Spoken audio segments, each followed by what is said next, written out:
Paleo artists tend to under feather drawings from dinosaurs based on fossils. Here's how swans would look if given the same treatment. Ugh, how scary!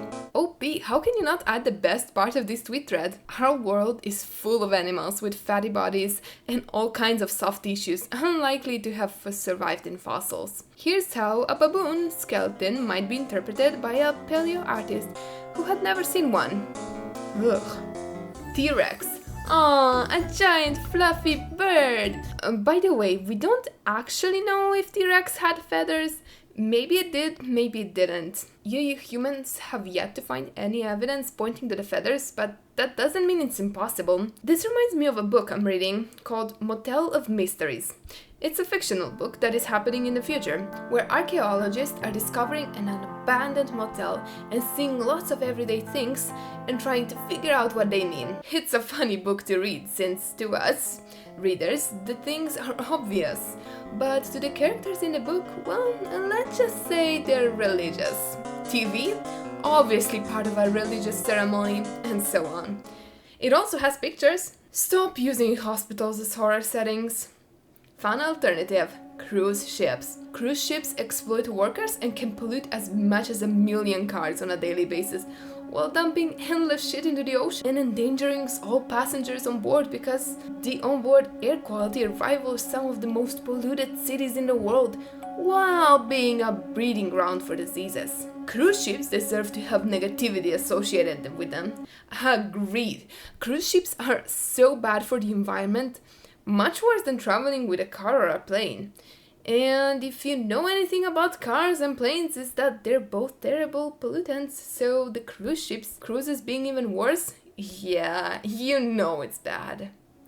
Also, all crimes committed aboard a cruise ship are under the jurisdiction of whichever country they resided to, once they're a certain distance away from land, so they have the added bonus of the crimes being very unlikely to be properly investigated, due to usually being so very far from the actual police whose jurisdiction they're under. Terrifying. On top of that, ships tend to have their own morgue, as people tend to die on ships all the time. Good for those spooky scenes.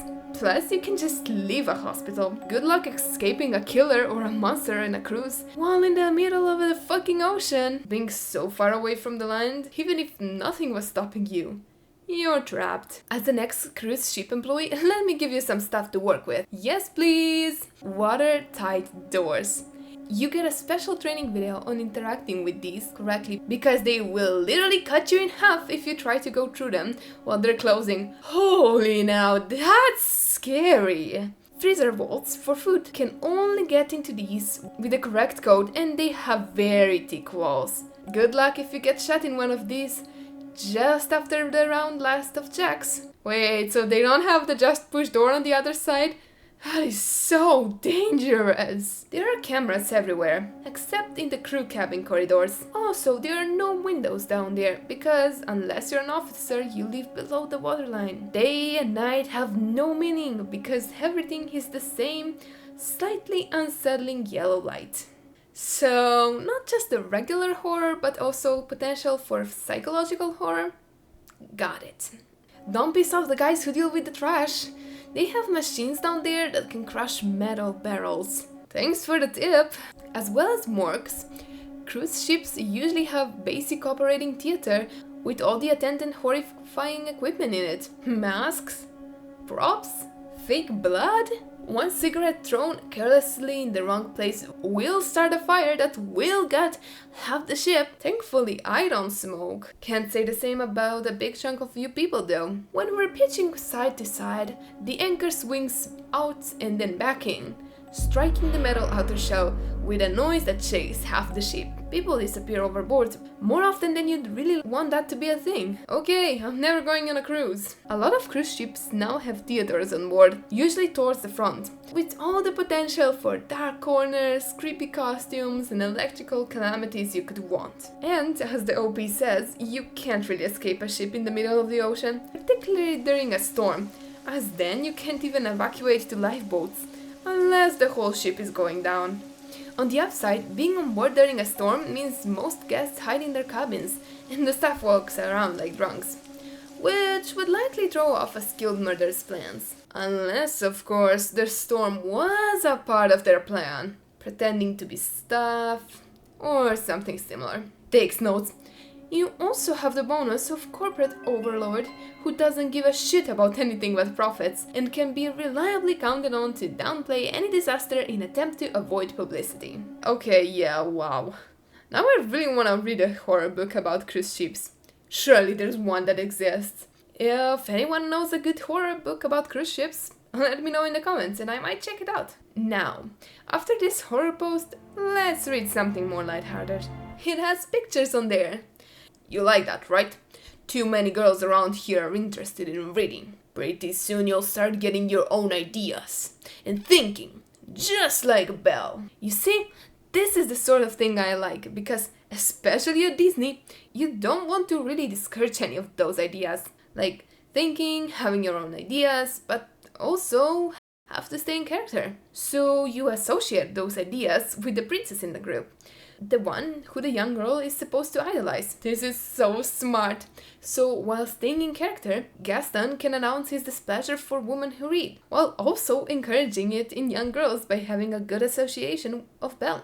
I don't know, I always thought those workarounds that Disney villains face go through to not be overly mean to children but also stay in character were really interesting. I gained so fucking much respect for this Gaston. No one's sneakily a feminist like Gaston. Out of curiosity, I recently decided to try a non-alcoholic beer.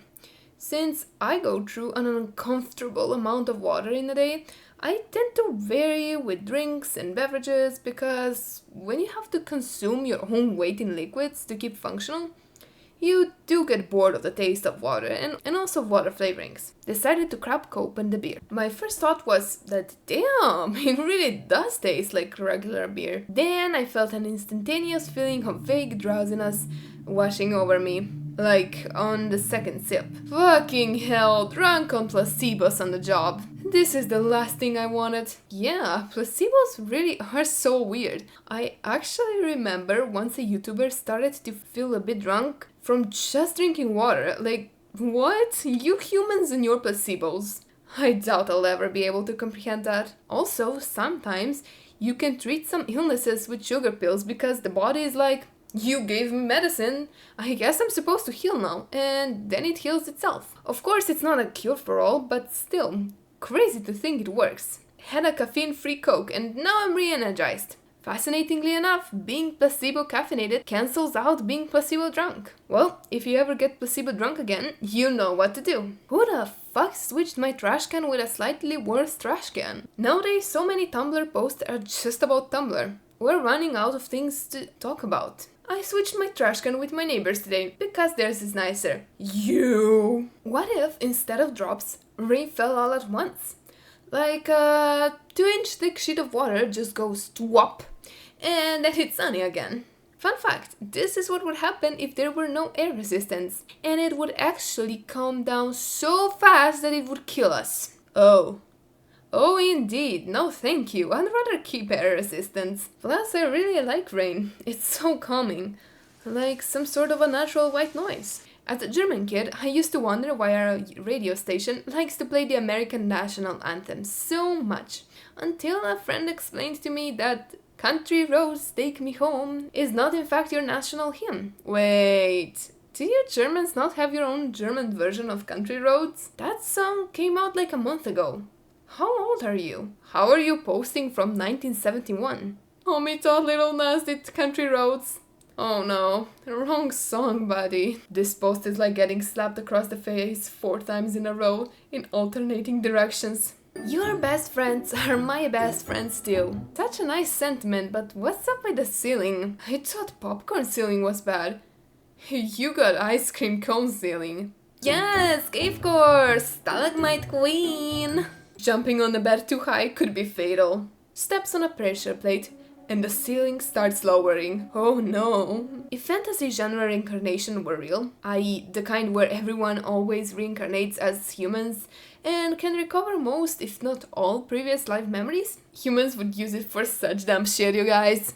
Like every other week, you'd get headlines like 20-year-old cave diver vanishes down this one fucking cave for the 5th life in a row. And the body of the article would be like, his last words were, "This time I'm going to find out what's at the bottom of that crevice." We'll see when you get back your memories in 16 years, Dylan. The scientific community can't wait to find out what was at the bottom of that crevice. Yep, I mean, think about it. You humans do dumb shit already, with no reincarnation guarantee. So that would make it even more likely. It's so weird to me that people label Fred the athlete of Mystery Incorporated. He came up with highly extravagant plans. Always the one reading the newspaper, wanted to be a mystery writer, and did acting at school. Fred is the art kid. Shaggy, however, was track star and gymnast, which is why he and Scooby were always used as a bait and runners for Fred's plans, and potentially why he consumed so much food. It all makes sense. Shaggy is the athlete. Shaggy can run as fast as a Great Dane,